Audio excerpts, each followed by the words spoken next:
Good afternoon, everyone. My name is Debra Hallos. I'm the clinical consultant and intervention manager for the National Native Children's Trauma Center. My background is in mental health, and I've spent a lot of my career bridging mental health and education. I'm calling you today from my home in Kalispell, Montana. And I would like to welcome everyone and thank you for your participation today. I'll share just a little bit about our center for folks who don't know us yet. So we are what is called a Treatment and Service Adaptation Center under the National Native Children's Traumatic Stress Network. So it is our mission to work with tribes in helping to implement, adapt, evaluate, and disseminate trauma interventions to decrease the social, emotional, spiritual, and educational impact traumatic experiences can have on American Indian and Alaska Native children. So we've been funded to do this since the year 2007. Our center is housed at the University of Montana in Missoula, Montana. Myself and many of my colleagues work remotely around the country as part of the center, but we are housed at the University of Montana. The National Native Children's Trauma Center serves in partnership with the Tribal Youth Resource Center to provide free training and technical assistance to all OJJDP grantees. So please keep that in mind as you listen to our presentation, that we're here to help with training and technical assistance to further your goals and implementation of all of your wonderful projects. If you'd like to learn more about our center, you can go to the National Native Children's Trauma Center.org and nctc.org. So today, along with my colleague, Amy, we're going to just briefly talk a little bit about the impacts of trauma on students and identify some best practices in responding to trauma-impacted youth. And then I'll also be going through some specific interventions, just a brief overview. You might find that some of the practices and interventions that we're discussing today, you'd like to have more information on or a specific individual training on those interventions and practices. So today would just serve as an overview to get us all thinking about how school systems can be trauma informed. So let's just talk a few minutes about what trauma is. And I do realize I'm just guessing that a lot of folks have had some good training in trauma and its impacts on youth. So by definition, trauma is the experience of a perceived or threat, a real threat to someone's safety or psychological well-being. It could belong, the perceived threat can be to that individual or someone they love, someone that they're witnessing it happen to, and it causes a sense of overwhelming terror, horror, helplessness, or fear. So if we can imagine ourselves just sitting around in our office, just kind of happy-go-lucky, and all of a sudden we see this, or in Montana, it might be more like a grizzly bear, like walk into the room, what might be happening to our bodies, right? We'd be going into that flight, fight, freeze response. So some people might react by jumping out the window. Others might try to fight the tiger. Still others might try and freeze and hide.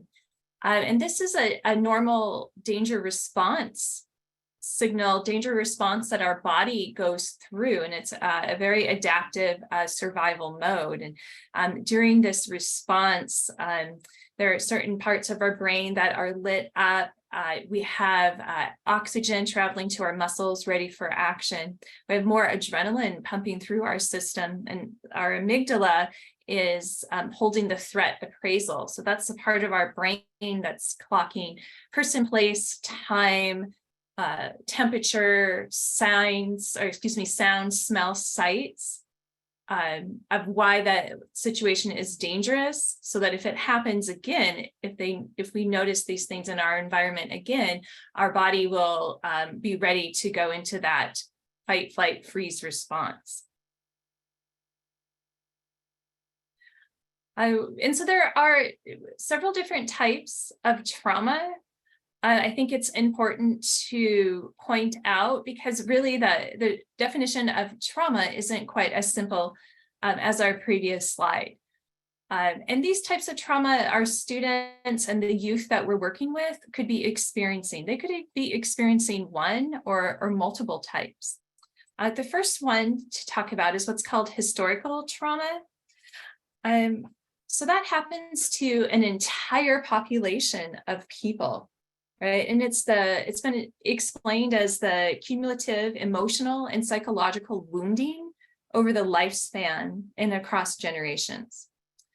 And so there's been a study by Whitbeck who's found that adults, adolescents, and elders alike often have intrusive thoughts about the loss of land, culture, and language, and that these thoughts can contribute to difficult emotions and unwanted consequences. So we know that working with our American Indian relatives, that many folks are suffering from historical trauma, and even our students, it's on their minds. An acute trauma would be something that has happened once and maybe has a beginning and an end. So this could be like a car accident, or being involved in a natural disaster. So acute is happening just one time, whereas chronic, children might be experiencing the same event over and over again. So maybe it's a youth that lives in an area where he's experiencing and seeing a lot of community violence, and it's part of the environment that continues to happen. Complex or developmental trauma is a bit more, complicated. This is trauma that usually happens within the child's caregiving system, and it can be repetitive and severe. And we know that this type of trauma can have lasting impacts on youth, and it especially impacts their natural course of development. Examples of this type of trauma might include witnessing domestic violence or being the victim of child abuse. Another type of trauma that's important to recognize is secondary trauma. So secondary trauma can refer to the emotional distress that results when you witness a traumatic event happening to someone else. It can also happen by hearing about other people's stories. So those of us in the helping profession, we can be susceptible to what's called secondary traumatic stress, which is really the weariness that comes from caring, or the weariness that comes from trying to help decrease someone's suffering who's experienced trauma. Sometimes those of us in a position to help, right, we might start to have symptoms of traumatic stress that mirror those of the youth that we're working with.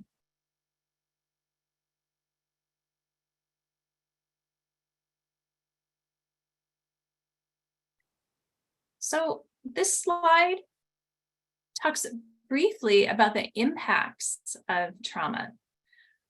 So we really do see trauma as impacting the whole being, right? All realms of someone's life. Some things to look out for, or some ways that it could be impacting youth, is through hyperarousal. Earlier, I shared about the fight, flight, freeze response. Well, oftentimes youth can have that same fight, flight, freeze response. Their body is reacting to danger, even when the danger has subsided and there's not necessarily danger in their environment. So we call that a false alarm. And that false alarm And hyperarousal might look like a child who's easily startled, or maybe frequently looking over their shoulder for the other shoe to fall. Lots of anxiety, and they could be triggered by a trauma reminder in their environment. And that's where that amygdala comes in. So the amygdala helps us all with survival by identifying threats. Well, a child might have their amygdala light up, if you will, if they sense something in their environment that's reminding them of a traumatic event. And that could be something as simple as someone's facial expression changing or tone of voice changing. It could be a color they're reacting to in the environment. So it could be all sorts of things. And we have to be really good detectives to help identify what those environmental factors are. And that leads a little bit into re-experiencing. So re-experiencing is feeling as if the trauma is happening all over again. So memory might pop into their heads, or they might see something in the environment, but it's a little bit more than a memory. It's a memory that's intensified by the physiological reaction and psychological reaction, as if it's happening all over again. And this can take the form of intrusive thoughts. So we could be working with children and students, any youth in any setting, and they might look a little bit distracted or like they're not focusing, and it could potentially be due to intrusive thoughts. So it's really hard to be paying attention to your surrounding when your thoughts are taking you back to maybe what happened last night or a very frightening memory.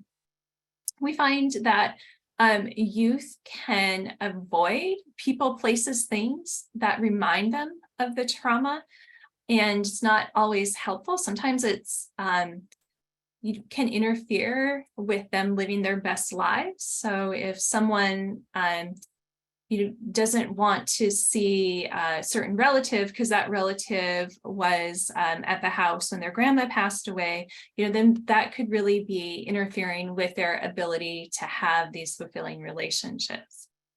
Numbing can take the thought, or the numbing can take the example of a child who just dissociates and checks out. So I don't know if you've worked with youth where it seems like all of a sudden they're in a different place. Numbing is also very emotional. So sometimes the emotions that come up as a result of experiencing a trauma might be too difficult for a child to endure. And so they might go through this process of just numbing, and that is not really being able to feel anything. And we can see changes in affect from being very angry. I think maybe we've all worked with youth who have gone from 0 to 60 in a millisecond, right? So there's oftentimes anger, there's sadness, anxiety, and guilt. Sometimes kids can experience a sense of foreshortened future. So because this dangerous or awful thing has happened, maybe they think, gosh, things just aren't going to work out for me, or the world's not a very safe place. And that leads into cognitive distortions, which is maybe jumping to worst case scenario. But a common thought that children have is thinking that potentially other adults aren't safe, or we can't trust other adults if one adult hurt them. And they just have a tendency at times to think about worst case scenario. And sometimes these unhelpful thoughts, again, can keep them from experiencing their best life. And so we go over this today because our hope is through the best practices that Amy will talk about, and also the interventions for trauma that I'll speak about today. We're really hoping to lessen these impacts. And we know that these impacts have an impact on the brain, the body, the emotions, our thoughts, our behavior, and our spirit. It's a very holistic attack, if you will, trauma can be. But we also know that there are many things that we can do to help students and youth gain some resiliency and lessen these impacts. And that's really going to be our main focus for the rest of the webinar today.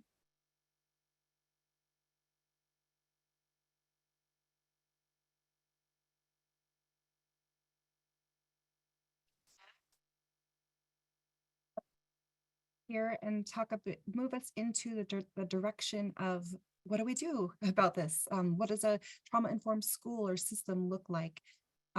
Just to give you a little introduction about myself, my name is Amy Foster-Wolferman. I'm also with the National Native Children's Trauma Center, and I'm housed here in Missoula, Montana. And my background is in teaching and in special education. And so a lot of the work that we have been doing in the area of trauma was very helpful for me as a teacher to kind of understand and see behaviors through this lens of trauma.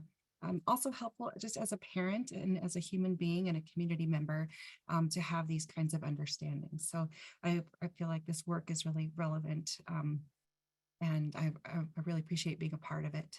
So I am going to start us. By the way, if anyone has any questions, I'll just pause before jumping forward. Does anyone have any questions for what Deb has covered so far? I think I can't see anybody, but I think you may be able to throw something in the chat.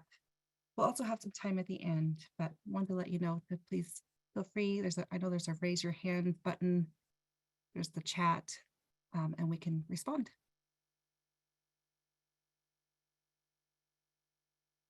All right, so in 2014, the Substance Abuse and Mental Health Services Administration put a focus group together, or kind of a think tank, made up of trauma researchers, trauma practitioners, trauma survivors, and to figure out what it takes for a system serving those who've been impacted by trauma to best serve their clients. And so they wrote an article called SAMHSA's Concept of Trauma and Guidance for a Trauma-Informed Approach. And I put it in the chat. You could also just Google SAMHSA's Concept of Trauma, SAMHSA being SAMHSA.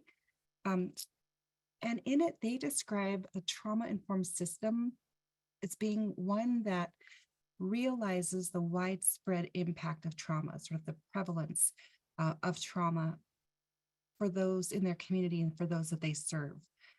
It also recognizes signs and symptoms of trauma in clients, in families, also in staff, colleagues, and others who are involved in the system. And then it responds by integrating knowledge about trauma into policies, into procedures and practices. And then finally, it seeks to actively resist engaging in practices that re-traumatize clients or even staff. So they also came up with 6 key principles of a trauma-informed approach and 10 domains of a trauma-informed organization. And if we go to the next slide, I'm going to highlight some of those trauma-informed principles.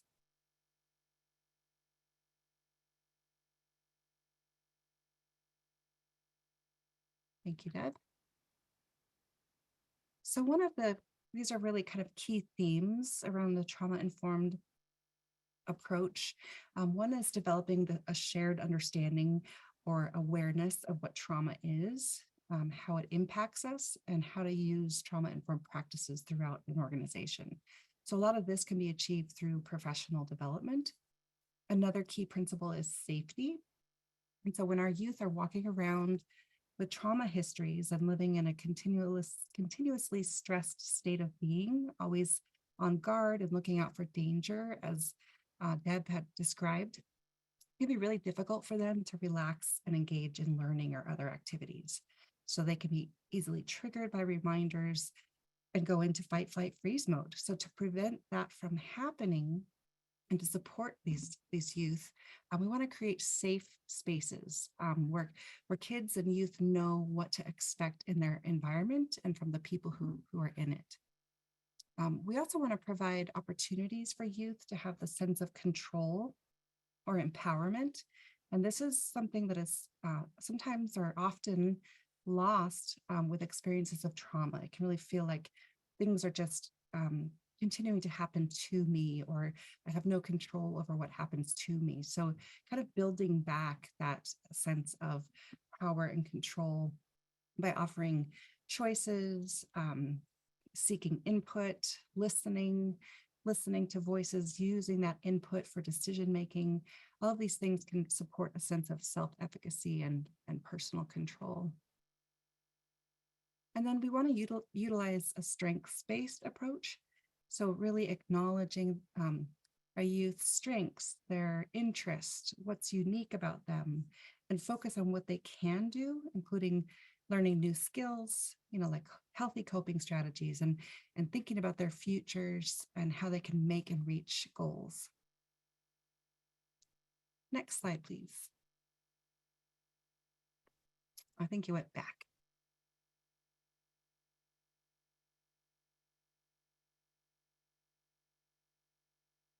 Thank you.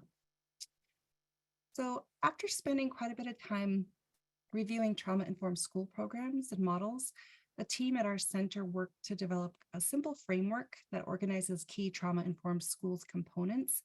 And we added some additional areas that were identified as gaps in the review. So for example, a focus on culture and a focus on assessment and evaluation were both identified as gaps in what was available as far as resources. So our model, which we call trauma resilient schools, puts students at the heart or the center. And what we want to be doing is utilizing trauma-informed and best practices with our students. And this includes looking at school-wide practices as well as classroom practices, one-on-one practices, and small group practices. And these can all be organized by tiers, kind of that multi-tiered system of support. And we'll look at that on the next slide. So that's the heart of the model. And then wrapped around, so that's the small circle in the middle at the bottom, but wrapped around the direct practices that we utilize with students, we look at the systems to support the staff in being able to implement those trauma-informed practices. So we have, we're looking at whether we have leadership supporting these efforts. Do we work as teams to problem solve? Do we have trauma-informed policies and procedures in place? Do we have adequate professional development for staff? Are we assessing what we're doing along the way to see if it's working? And do we encourage self-care for staff? That's an element of this work too. So supporting staff in multiple ways so that they're best able to implement trauma-informed practices with the youth. And then wrapped around these systems for supporting staff, we have community collaboration, and this includes family engagement, collaboration with other agencies that serve youth in the community, and just with the community at large. So we're looking at whether families and community members have a voice in what we do in our school, how we support their children, are they a part of our decision-making process? Can we pull in extra support from maybe mental health agencies in the community? And do we collaborate with other kinds of agencies like after-school programs or boys and girls clubs and other resources? So looking at that close connection between the school and the community. And then lastly, wrapped around everything, we have, and really permeating through, is culture and context. So are the practices that we're using with our students in alignment with local cultural values? Are staff knowledgeable about local culture and history? Are there ways that local cultural practices can be integrated within the school? And does our school reflect the culture of the place that it resides and of the youth and families and the community that it serves? So in a nutshell, that's kind of a trauma resilient schools approach. Several different components. If you go to the next slide, please. So here are examples of some school-based trauma-informed practices, not the systems or the family and community connection and those other layers. We're just looking at some of the direct practices here. And it can be helpful to organize these by tiers. So the base tier, the light blue at the bottom, tier 1 are the universal practices or what we provide all of our students. The middle tier Tier 2 is what we provide some students who may need some additional levels of support. And these are targeted practices or interventions. And the top tier, Tier 3, is what we provide a few students who may need more individualized or intensive supports. So this is likely familiar to a lot of you. It's that multi-tiered system of support model. It's also the PBIS model. It's also the RTI model. And all of that came from the public health model for prevention and intervention. And it's really just a framework for organizing practices and interventions that the school is using to support student needs. The triangle highlights specific trauma-informed practices which overlap a great deal with what we already know to be best practices in schools for supporting youth, particularly socially, emotionally, and behaviorally. So we have this list here on the right. We'll share more about details regarding some of these practices, but just as an overview, trauma-informed practices can include having clear expectations for behaviors for students and also for staff, explicitly teaching social skills, providing a lot of praise and encouragement and positive feedback, using non-punitive, educative consequences or discipline, working to really try to understand the function of students' behaviors using a trauma lens, working as a team to problem solve, working to create consistency across the school setting from staff to staff, developing positive relationships, creating an overall feeling of safety within our climate or environment, modeling regulation from the adults, and really getting everybody on board, like from the bus driver to the teachers to the paras, the receptionists. Really, it's a whole school approach. And then on the left, you can see some of these practices and how they fit into the tiers. So in Tier 1, you have calm adult demeanor, clear expectations, using non-punitive discipline strategies. And this is what we provide for all students. And at the Tier 2 level, we might add behavior support groups or social skills groups. And at the Tier 3 level, we might have some mental health providers working one-on-one with a few students, or maybe it's a connection with a traditional healer, some kind of one-on-one work. So this is how we can organize those practices. Next slide, please.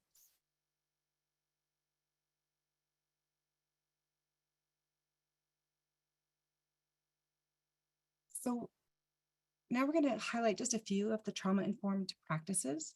And one of the most important things that we can do to help youth feel safe who have been impacted by trauma is to really be aware of and be able to regulate our own emotions.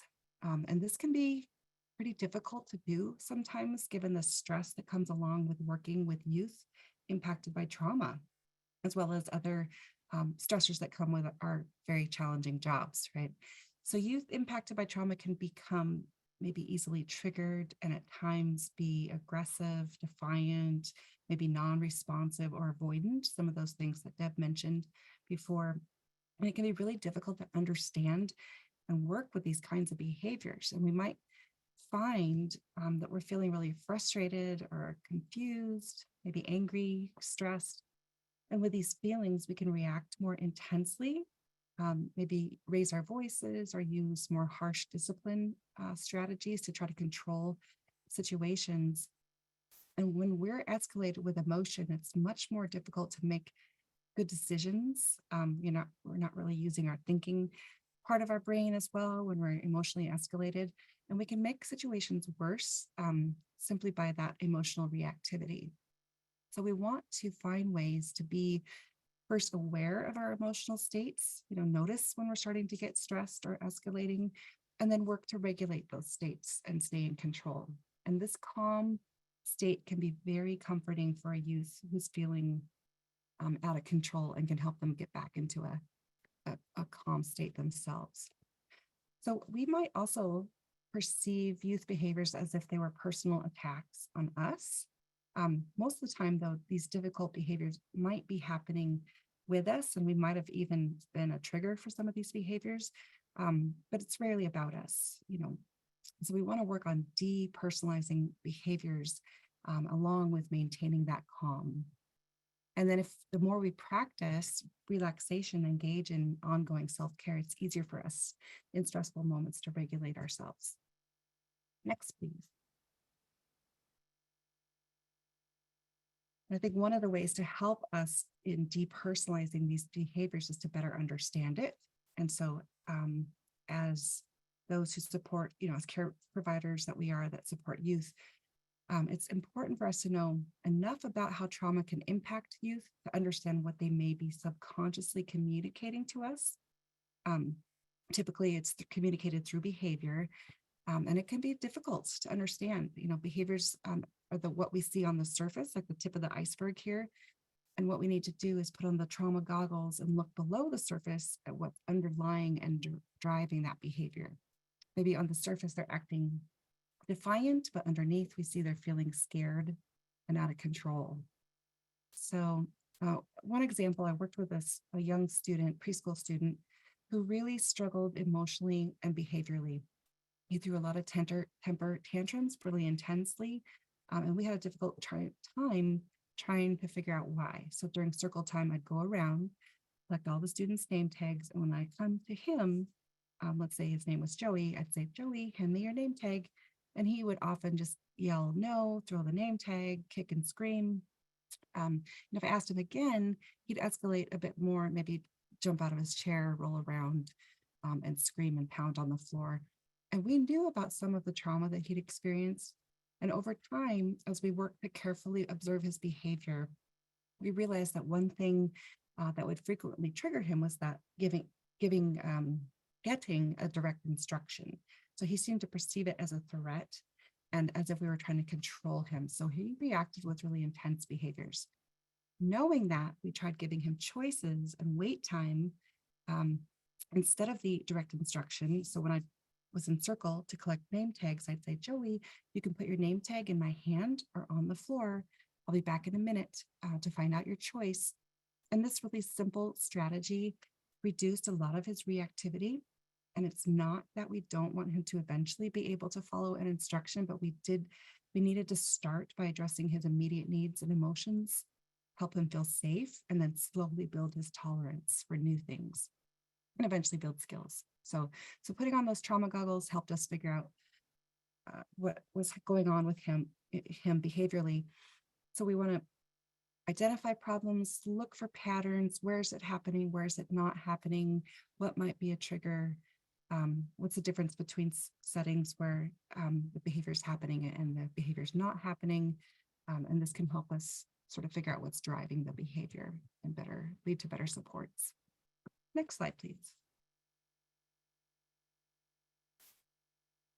We sometimes say that a positive, trusting relationship with an adult is the most effective trauma-informed intervention.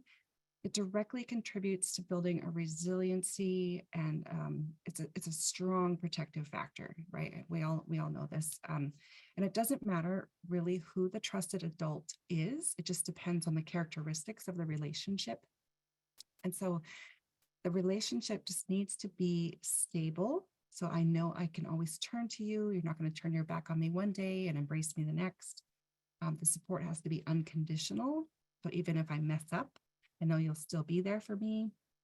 And then the child needs to be able to trust the person. So I know you're not going to hurt me. I know you will protect me. And so we know that this kind of relationship really buffers kids from the experiences of trauma and from the effects of those experiences. And it also just contributes to that feeling of connectivity and belonging. So intentionally working to create positive relationships is a key practice. Next slide.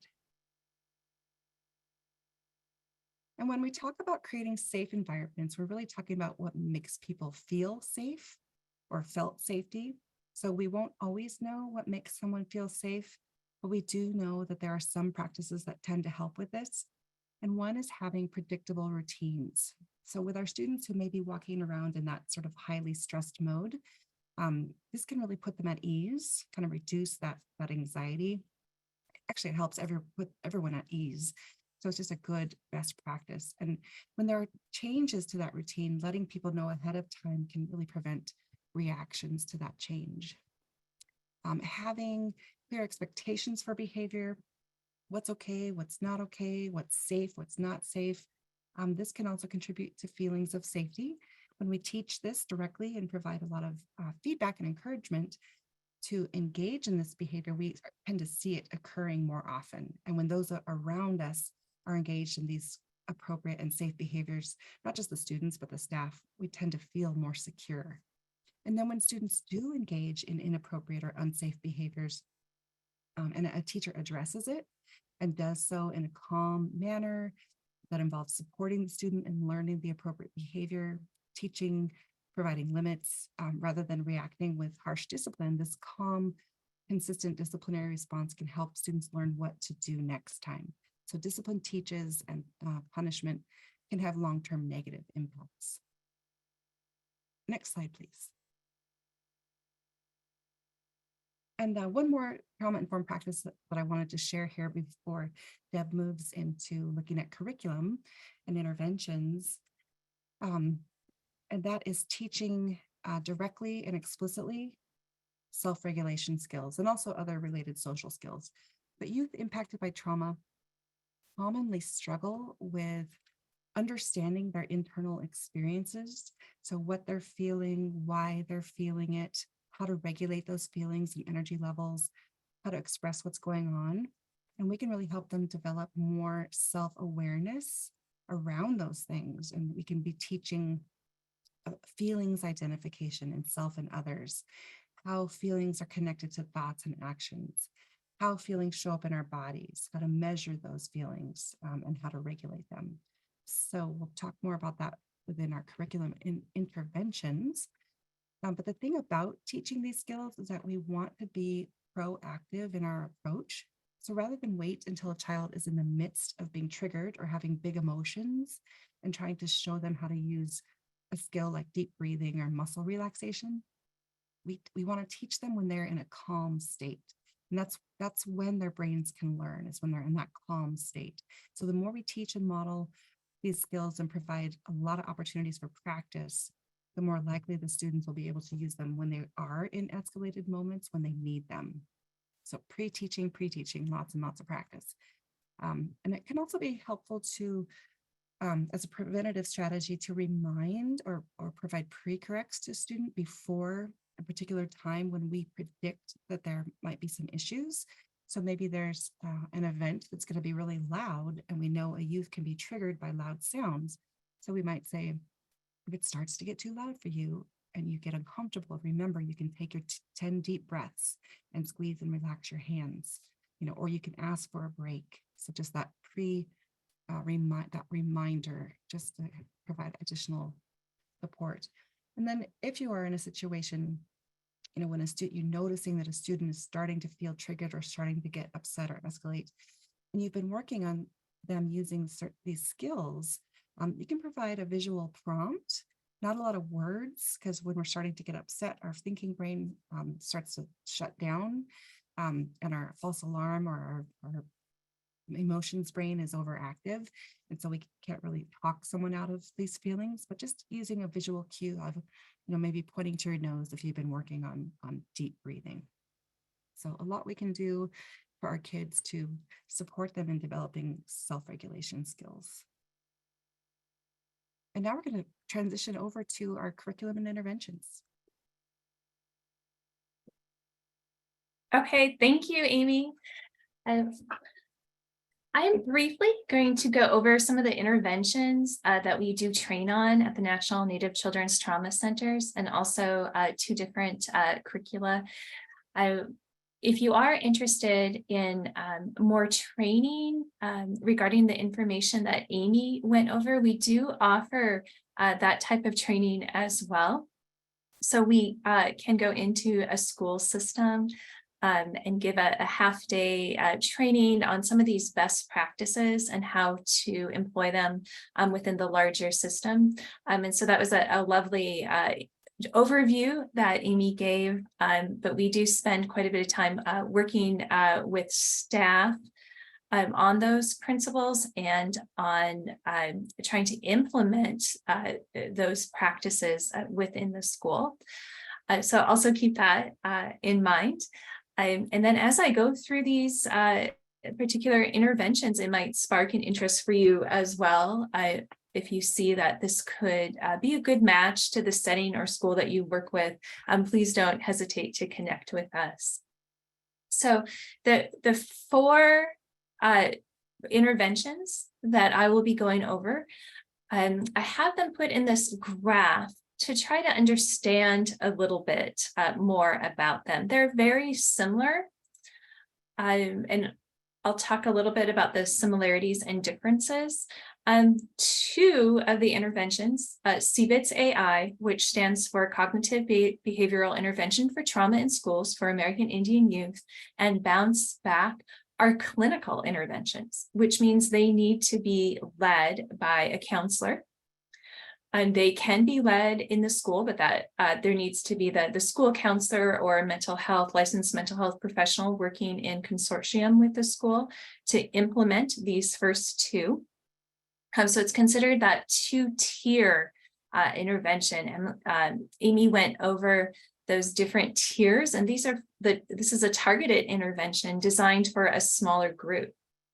CBITS AI is intended for middle school and high school students. Bounce Back is intended for elementary students. The next two interventions are really universal strategies. One curriculum is a social emotional learning curriculum called Bounce Back for classrooms. And that's tier 1. So in tier 1, we feel that it's appropriate for all students. Bounce Back for classrooms is designed for elementary students.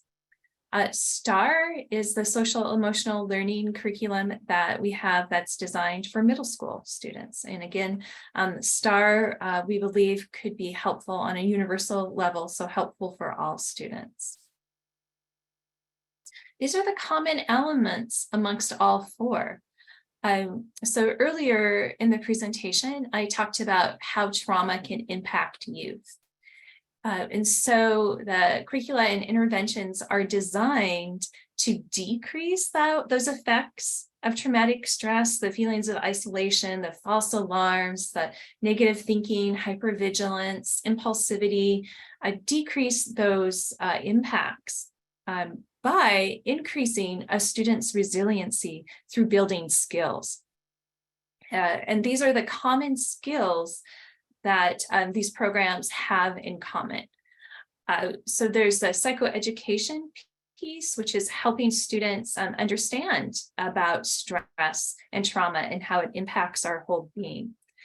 We start right away with building skills in self-care, like relaxation, self-regulation, being able to handle those difficult emotions. Research tells us that resilient students are those students who know how to reach out, to utilize their resources. And so these interventions also have a piece of utilizing resources. We know that resilient students have a good problem-solving methods, right? And we believe that we can teach kids problem-solving. We know that resilient youth think about things in a more optimistic way. And we know that we can teach optimism. And in doing all of this, we're hoping to give students the skills to mitigate the effects of stress and trauma while increasing their resiliency and learning readiness. And these interventions, the interventions and curricula, can be implemented in a school setting. And sometimes when implementing in a school setting, it's really important to get everybody on board, from administrators to the janitors to the teachers. And one way of doing that is really helping them understand that, yes, we're improving their mental health and their mental well-being, but we're also increasing their ability to learn. Because we know when a child feels safe psychologically, when a child is able to use effective coping strategies, they're in a much better place to learn. And so that's the goal. I think that the big differences in trying to determine which intervention or curriculum is a good match for your setting is to think about the different characteristics or the different requirements, I guess. So again, CBITS AI and Bounce Back are those clinical interventions. And so because of that, we do need someone, we need to train someone who is a counselor, because part of that intervention is the trauma narrative piece. So we know that good clinical practice in helping youth to recover from trauma does involve a trauma exposure and narrative, talking about the event that happened and processing that. And that really needs to be done with a mental health professional. CBITS and Bounce Back are for small group settings. So we're thinking about group counseling settings where there's between 4 and 10 students. And because of that, we need to spend some time, if you're using CBITS or Bounce Back, to really do some good group selection, like what students belong here. And it's those students with moderate symptoms of childhood traumatic stress. And because it is a clinical group, then there is this process of screenings and interviews.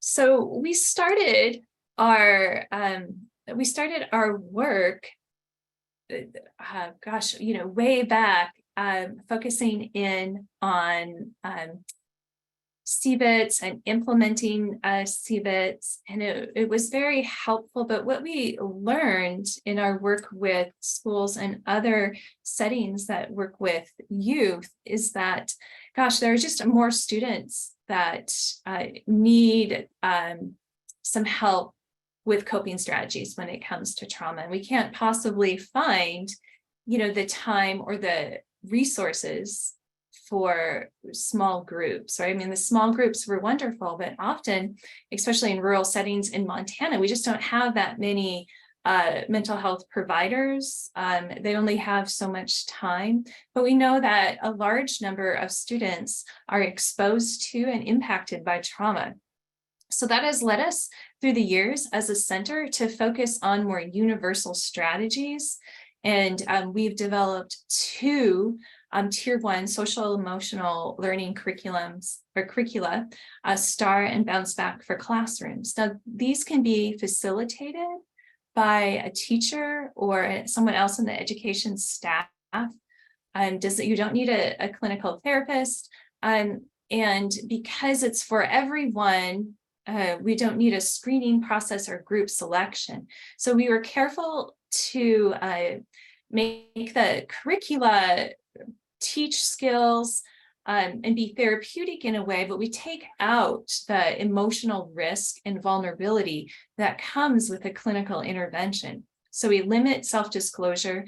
Kids are not expected to talk about the traumatic experience, yet they're getting those components that are very helpful in helping kids recover from traumatic experiences.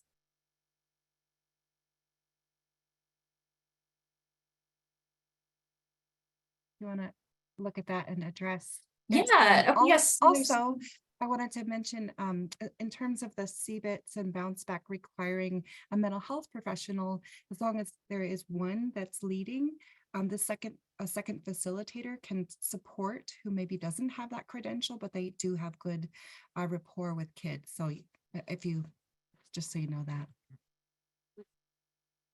Thanks for your question, Pat. Yeah, and so let's see, there are a couple of questions. Specific curriculum for trauma. These are specific curriculums for trauma. They do incorporate, especially CBITS for American Indian youth, and Bounce Back incorporate a parent component, a caregiver component. And we've culturally adapted CBITS, which I'll talk about next, specifically to address trauma with American Indian youth. And yes, I mean, parents really should be involved in trauma practices by schools. And so we have that in our minds as we've worked on writing the curricula and adapting the interventions.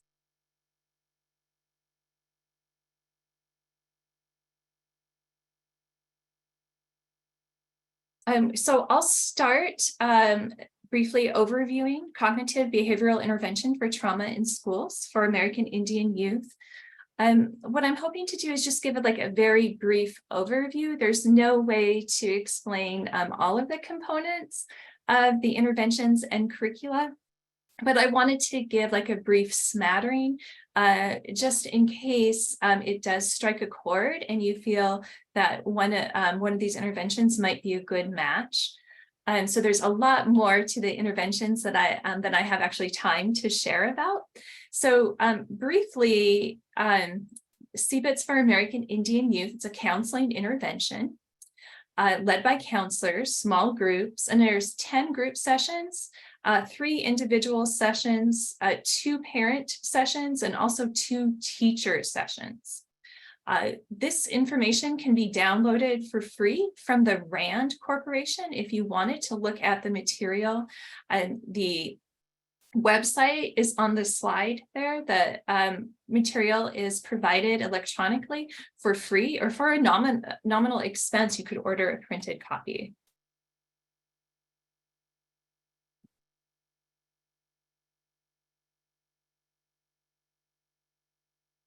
So I wanted to talk a little bit more specifically about our work, our center's work with CBITS.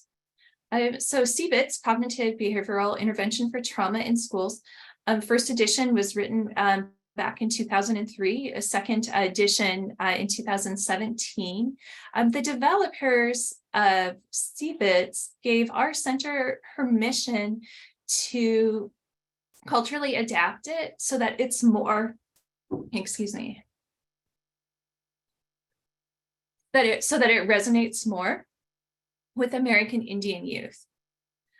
And so what we did, since we've been working with schools for quite some time implementing CBITS, and what we found, the feedback that we've received is that yes, CBITS was helpful and effective in reducing traumatic stress symptoms with American Indian youth, 1, but 2, portions of the intervention needed to be changed so that it was more culturally responsive. And so over the course of 3 years from start to finish, and we developed, or we brought together a cultural adaptation working group. These are folks that are affiliated tribally and not affiliated. But they're individuals who have spent quite a bit of time in Indian country implementing CBITS. Many of them, counselors, Native American counselors who have been in the field for years and years, some of them who aren't with us today, who have passed on. So we took this collective wisdom and created CBITS for American Indian youth. And again, we wanted to make it widely available. So it is free of charge if you go to the RAND Corporation website, and we also offer trainings. And the group that we had, they were largely from the perspective of Plains Indians. And we know and completely acknowledge that there are so many different tribes and so many different rich cultures among American Indian youth that we don't claim that this is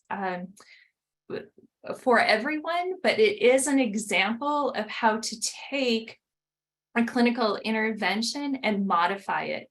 And you could use the modifications that we have, or think about maybe how they need to be modified on the community level. So we're very full aware that things need to be culturally adapted on the community level as well.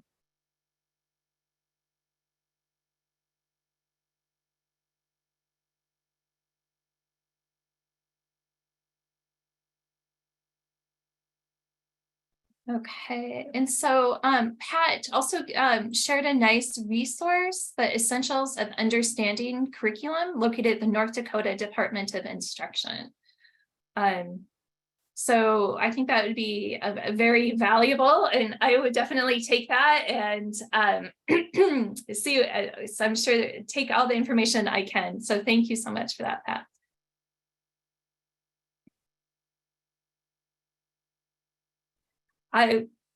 So there are those components of cognitive behavioral therapy that's a common thread through both the interventions and curricula that I'll be speaking about today.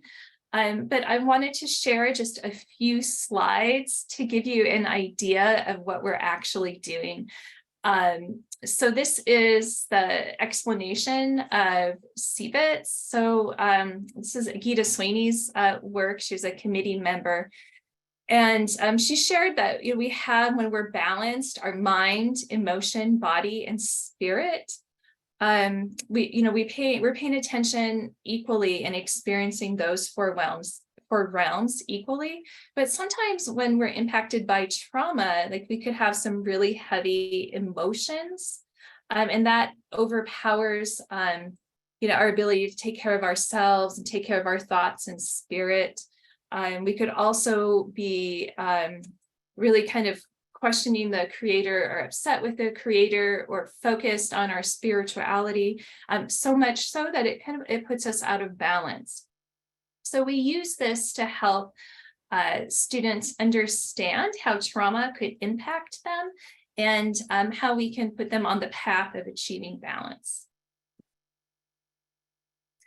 We use the American bison as a symbol in CBITS for American Indian youth to help students face difficult things, like talking about their trauma exposure. Now, again, remember, this is the clinical intervention, so they do talk a little bit about their traumatic event, which can be very difficult. And what we use with the American bison is that they're resilient and powerful, and they rely on the herd to get them through difficult situations. And a bison, when there's a storm, they'll go directly through the storm versus around it, because they know going directly through the storm helps them get to the other side, right? And so this is a symbol that we use frequently that comes up with CBITS for American Indian youth to help children face their anxieties and face difficult situations. So that's a very brief overview of CBITS for American Indian youth. The next is Bounce Back, which is the elementary version of CBITS. Again, it's the counseling intervention. There are 10 group sessions, 3 individual sessions, 2 caregiver sessions, and 2 teacher sessions. And if you would want to learn more, there is a link where you can gain even more information.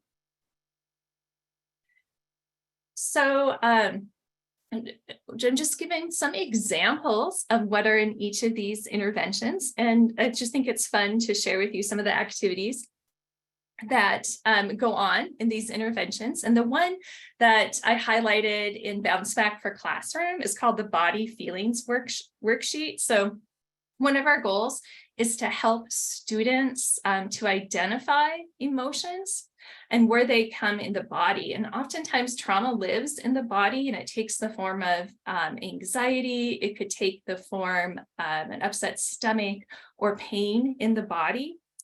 And so the students are able to kind of draw where they feel this on the feelings poster. So, if they were feeling like a little bit of neck pain, they might draw some neck pain here, right? Maybe they feel a pit in their stomach, maybe a headache, maybe their heart aches, right? And so it gives them a chance to kind of share where they're feeling that stress and anxiety. I know I really feel it in my neck. And once I start feeling that, I know it's time to beef up my self-care strategies.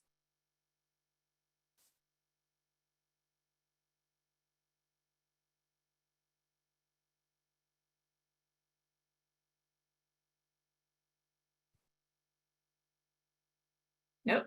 All right. Let us clear all the drawings. We exit out of that.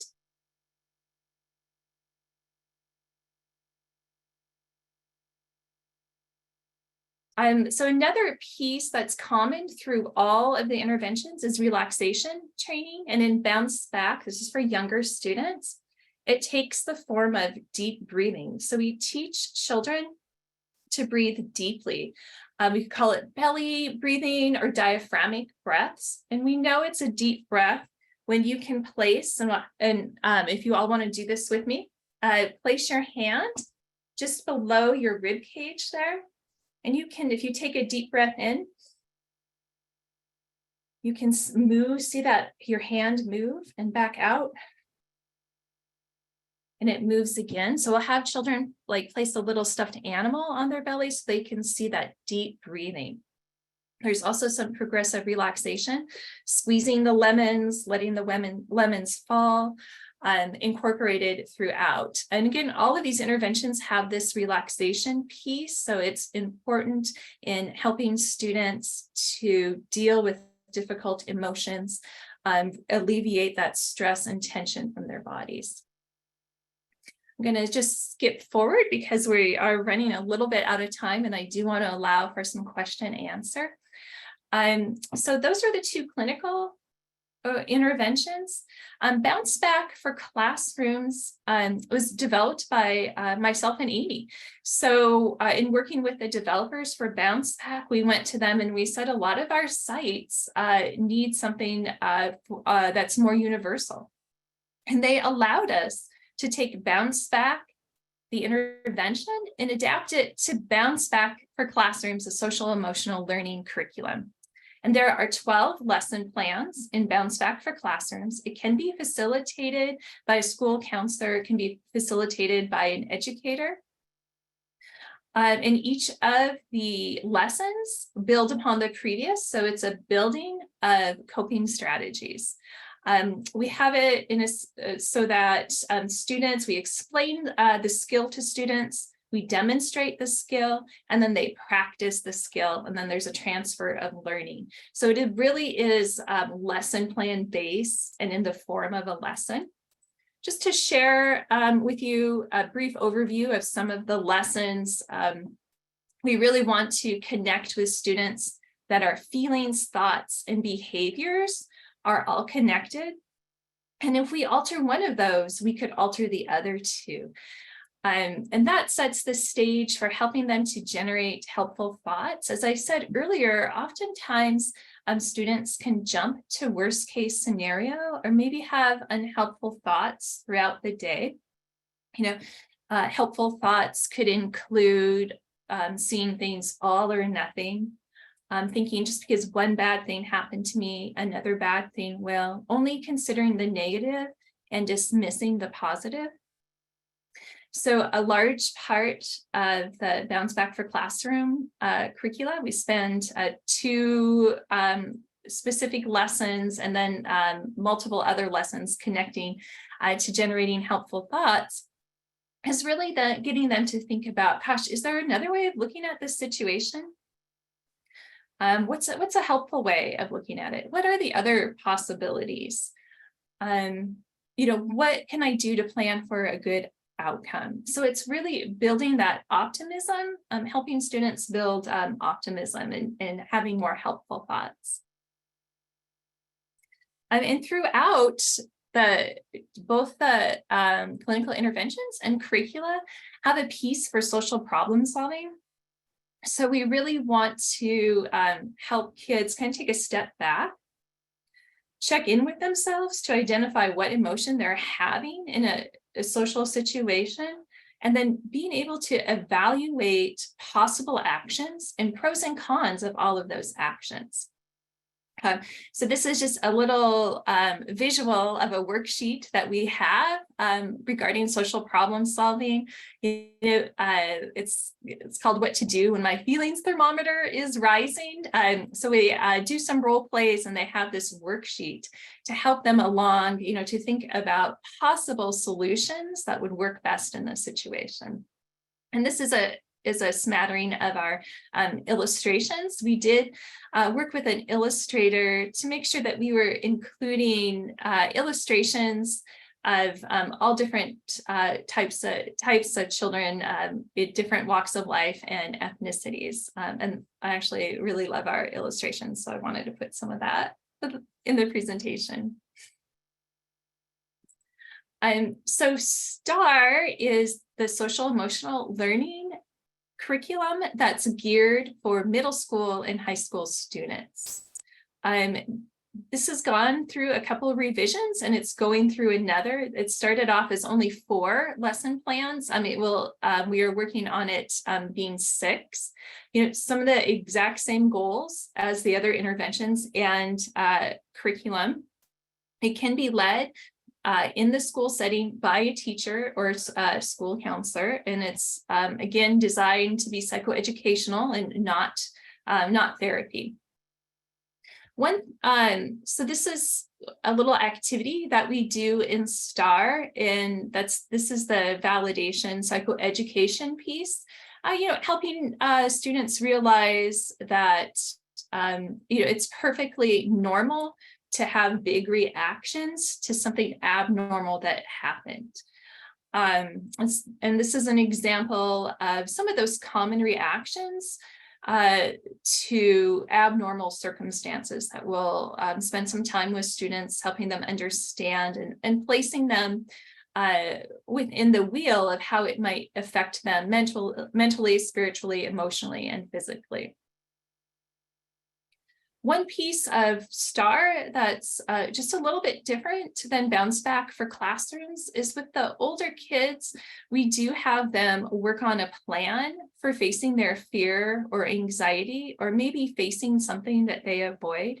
And this is an example of one of the activities. So this is an example of, let's say that there's a student who is assaulted on the basketball court, and as a result avoids not only those basketball courts, but playing basketball altogether.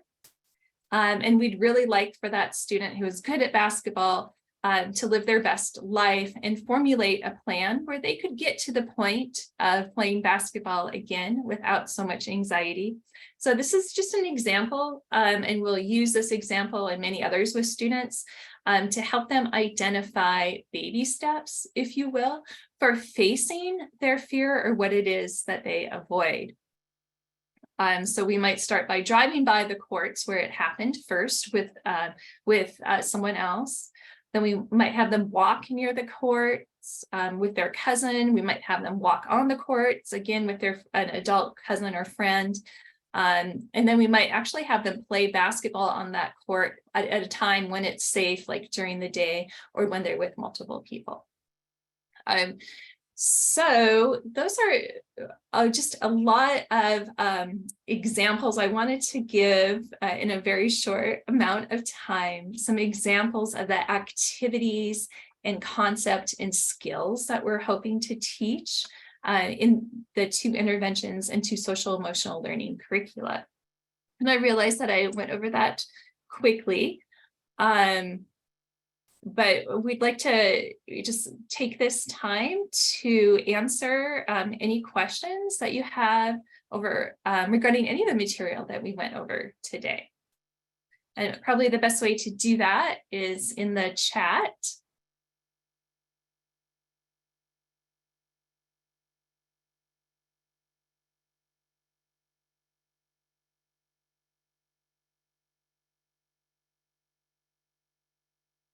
Okay.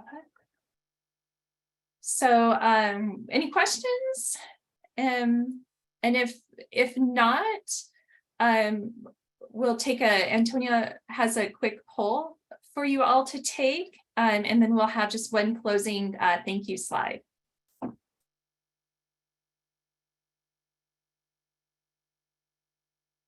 Hello, everyone. The evaluation will appear on your screen. Please take a few moments to complete the evaluation before leaving the training. We would greatly appreciate it. Thank you.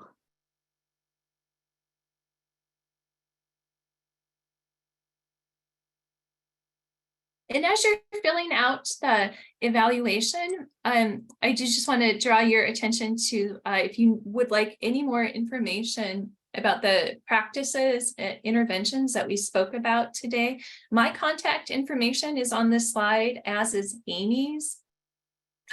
Again, we do serve, the National Native Children's Trauma Center does serve as your training and technical assistance folks. Please do rely on us, call us if you are interested in any of the trainings we provide.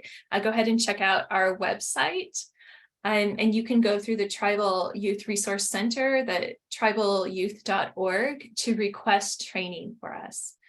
And so I would just really like to thank everybody who participated, and wish you like all the best in your quest for helping students recover from trauma and building trauma-informed systems.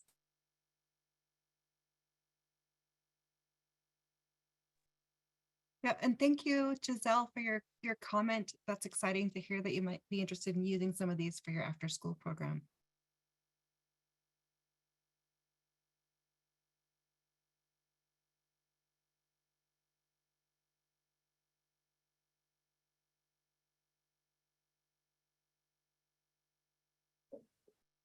Okay, well, that will close us out today. Thank you so much for your participation.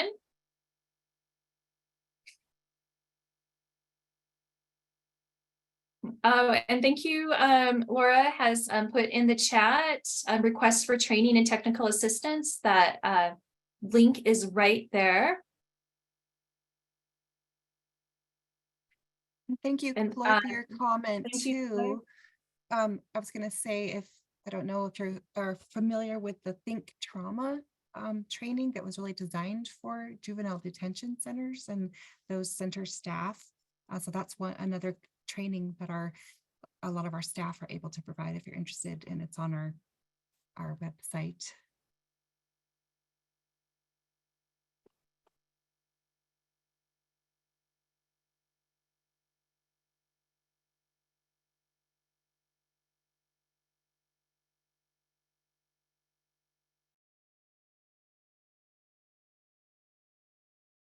But wouldn't that be wonderful to have CBITS and STAR and Bounce Back being facilitated in centers like that, where kids are often there because of their trauma histories, right?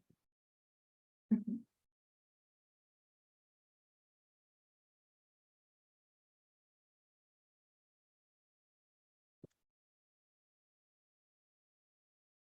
So, Antonia, if there is nothing else, is it okay to end early? Oh, there's one more comment. Oh, great. Erica, thank you. Can't wait to learn more. Yeah, so please get in contact with us because we can't wait to work with you if you would like to learn more.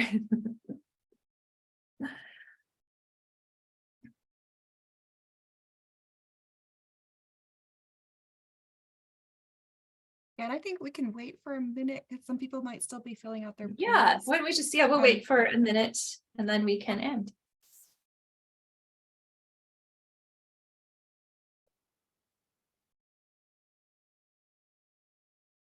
Oh, and we forgot to mention the homework. We always like to check in and see, what is it that brings joy to you in your life, and what replenishes you and lifts you up, and when was the last time that you were actually engaged in that. So if it's been a while, we encourage you to engage in some self-care.